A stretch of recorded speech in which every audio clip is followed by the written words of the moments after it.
નમસ્કાર વિદ્યાર્થી મિત્રો, કચ્છ યોગ સંઘ સંચાલિત શ્રી બીબીએમ હાઈસ્કૂલના હોમ લર્નિંગમાં આપ સર્વેનું સ્વાગત છે. હું પ્રફુલ્લ પાનસુરિયા આજે આપ સૌને ધોરણ 12 ઇંગ્લિશ મેઇન ટેક્સ્ટ બુકના યુનિટ 2ના રીડ 2ની વાત કરીશ.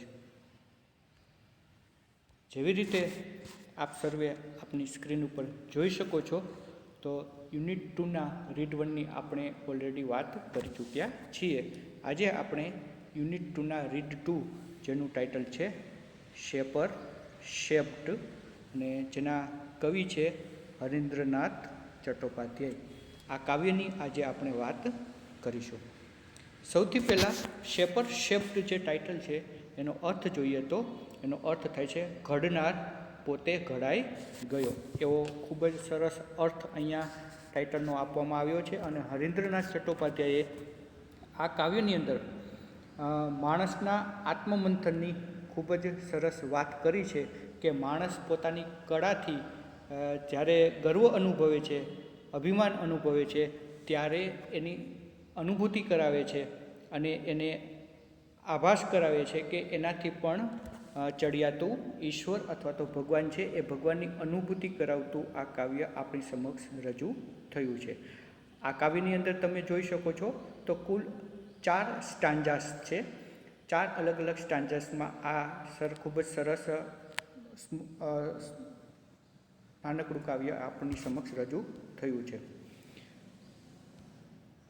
પહેલાં જે 2 સ્ટાન્જા છે એની વાત આપણે આજે પાર્ટ 1માં કરીશું અને બાકીના જે ત્રીજો અને ચોથો બંને સ્ટાન્જાસ છે એની વાત આપણે પાર્ટ 2માં કરીશું. તો શરૂઆત કરીએ તો સૌથી પહેલાં આપણે શરૂઆત કરીશું સ્ટાન્જા 1થી.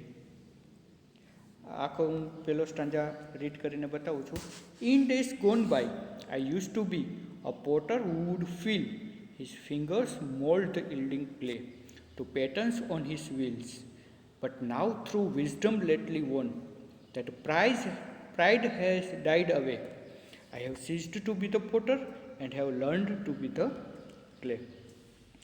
સૌથી પહેલાં આપણને ખબર છે કે જ્યારે કાવ્યમાંથી આપણને પ્રશ્નો પૂછવામાં આવે છે ત્યારે સ્ટાન્જા આપેલો હોય છે અને એની નીચે આપણને પ્રશ્નો આપેલા હોય છે અને એમાંથી ક્યારેક રાઇમિંગ વર્ડ્સનો પણ પ્રશ્ન પૂછવામાં આવે છે.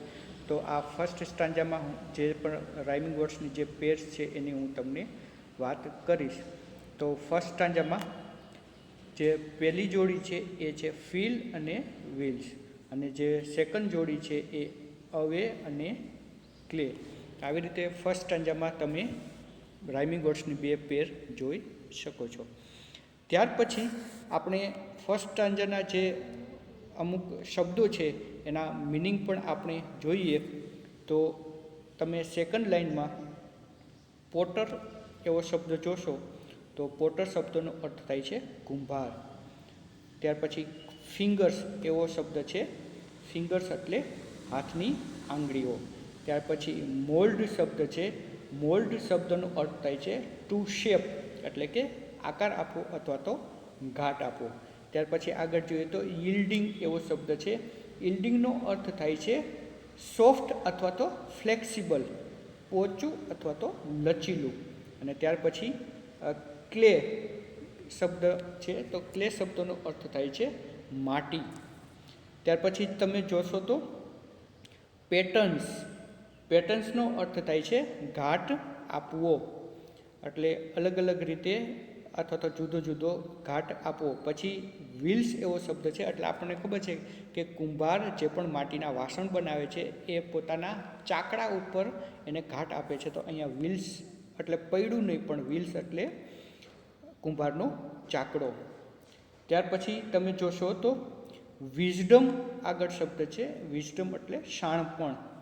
અને ત્યાર પછી આગળ તમે શબ્દ પ્રાઇડ જોઈ શકો છો. તો પ્રાઇડનો અર્થ થાય છે ગર્વ અથવા તો અભિમાન. ત્યાર પછી નેક્સ્ટ જે વર્ડ છે સીઝ્ડ, સીઝ્ડ એટલે સ્ટોપ્ડ, સ્ટોપ્ડ એટલે અટકી જવું. તો અહીંયા આપણે ફર્સ્ટ સ્ટાન્જાની અંદર જે શબ્દોની વાત કરી એ શબ્દોના આપણે જે અર્થ તમને બતાવ્યા છે એ પ્રમાણે તમારા અર્થ યાદ રાખીને સમજવાનો પ્રયત્ન કરવાનો છે. હવે સ્ટાન્જાની સમજૂતી જોઈએ તો in days gone by I used to be a potter would feel his fingers mould the yielding clay to patterns on his wheels. In days gone by એટલે કે ભૂતકાળમાં, કવિ પોતાની વાત કરે છે કે ભૂતકાળમાં હું એક કુંભાર હતો અને હું એક એવો કુંભાર હતો કે જેની આંગળીઓમાં અલગ અલગ માટીના વાસણોને ઘાટ આપવાની તાકાત હતી. A potter would feel his fingers mould the yielding clay to patterns on his wheels. એનો અર્થ થાય છે કે એક કુંભાર તરીકે મારી આંગળીઓમાં એવી તો કરામત હતી, એવી તો તાકાત હતી કે કોઈ પણ માટીને મારા ચાકડા ઉપર ચડાવીને એને ગમે તેવો હું ઘાટ આપી શકું. અને આ કારીગરી ઉપર મને ગર્વ હતું, મને અભિમાન હતું. But now through wisdom lately won that pride had died away. અને આગળ જતાં જતાં જિંદગીમાં આગળ વધતા ગયા ત્યારે આગળ ખબર પડી કે શાણપણથી મને સમજાણું કે મારી કારીગરીથી જે પણ હું કંઈ માટીના વાસણ અને મારી આંગળીઓથી એને જે ઘાટ આપું છું એ તો માત્ર મારી કારીગરી છે, મારી કુશળતા છે અથવા તો મારું કૌશલ્ય છે. પણ આ સમગ્ર પૃથ્વીને, આ સમગ્ર જીવસૃષ્ટિને ચલાવનાર પોતાની પણ કુશળતા બતાવી રહ્યો છે. આ પ્રકારનું મને શાણપણ આગળ જતાં જાણવા મળ્યું. That pride has died away. અને આજે મારું અભિમાન હતું, મારું જે ગર્વ હતું એ આ મારા ડહાપણથી, મારા વિઝડમથી મારું સંપૂર્ણપણે ગર્વ ઉતરી ગયું. અને છેલ્લી બે લાઈન જોઈએ તો I have ceased to be a potter and have learned to be the clay. અને છેલ્લે મારું હૃદય પરિવર્તન થાય છે, મારા સ્વભાવમાં પરિવર્તન આવે છે અને કવિ કહે છે કે હું હવે ઘડવૈયો મટી ગયો છું અને માટી બનવાનું શીખી લીધું છે. તો મિત્રો, આ ફર્સ્ટ સ્ટાન્જામાં આપણને જે પ્રકારના પ્રશ્નો પૂછાઈ શકે છે એ પ્રકારના પ્રશ્નોની પણ વાત કરીએ. તો જ્યારે તમને પ્રશ્ન એવો પૂછાય કે what was poet used to be in his past in the first stanza, એનો અર્થ થાય છે કે પ્રથમ સ્ટાન્જામાં જે રીતે કવિએ વાત કરી તો એ પ્રમાણે કવિ ભૂતકાળમાં શું હતો, તો એનું જે જવાબ છે તો આ રીતે આવશે. In the first stanza the poet use to be a potter. આ એનો જવાબ છે અને આ રીતે તમારે લખવાનો રહેશે.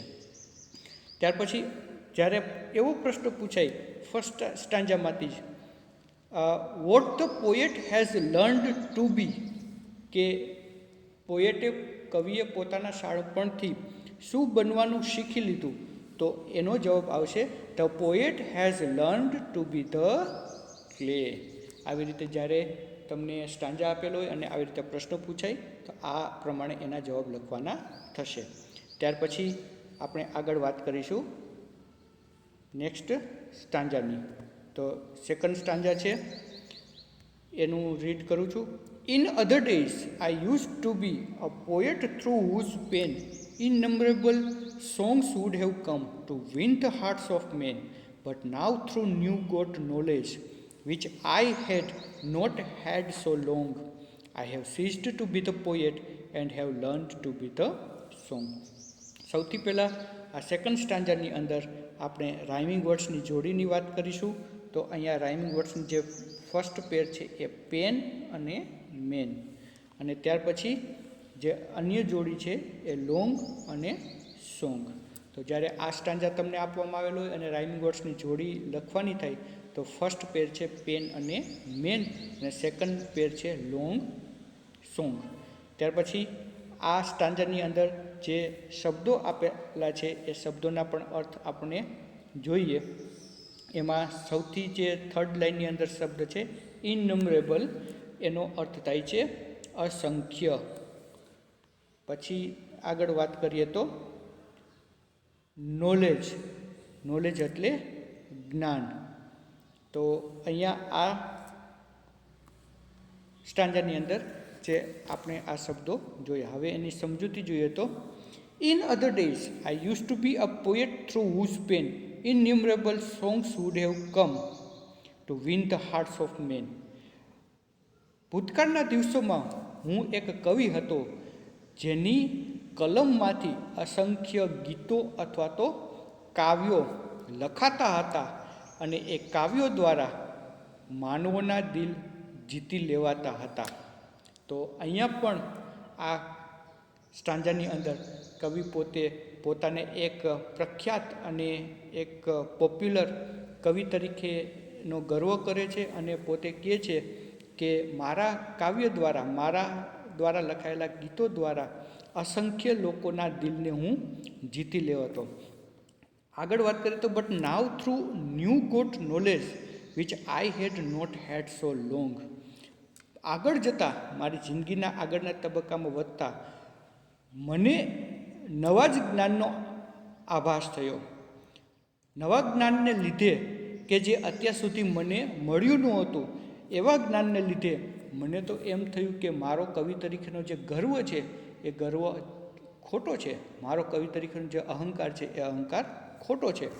અને આગળ જતાં એ પોતાના સ્વભાવમાં પરિવર્તન લાવે છે અને પોતાનું હૃદય પરિવર્તન થતાં પોતે શું કહે છે તો છેલ્લી 2 લાઈન જોઈએ તો I have ceased to be the poet and have learned to be the song. તો છેલ્લી 2 પંક્તિઓનો અર્થ થાય છે કે જ્યારે મને આ નવા જ પ્રકારનું જ્ઞાન મારા જીવનમાં મને મળ્યું ત્યારે હું કવિ તરીકે જે મારી નામના હતી એ કવિ તરીકે હું મટી ગયો છું અને મેં મારા જીવનમાં કાવ્ય બનવાનું શીખી લીધું છે. તો અહીંયા સેકન્ડ સ્ટાન્જાની અંદર પણ જ્યારે પ્રશ્ન એવો પૂછાય કે in second stanza what was poet used to be, તો એનો જવાબ આવશે કે in second stanza the poet use to be a poet. અને જ્યારે એવો પ્રશ્ન પૂછાય કે what poet has learn to be in the second stanza, તો એનો જવાબ આવશે the poet has learn to be the song in the second stanza. આ પ્રકારના પ્રશ્નો તમને પૂછાય ત્યારે આ પ્રકારે એના જવાબ લખવાના છે. તો વિદ્યાર્થી મિત્રો, આપણે આ કાવ્યની અંદરના જે 4 સ્ટાન્જાસ આપેલા છે એમાં આપણે ફર્સ્ટ અને સેકન્ડ સ્ટાન્જાની વાત આપણે પાર્ટ 1માં કરી. બાકીના જે 3rd અને 4th સ્ટાન્જાની વાત આપણે આ જ કાવ્યના પાર્ટ 2માં કરીશું. આજ માટે આટલું પૂરતું છે. ધન્યવાદ.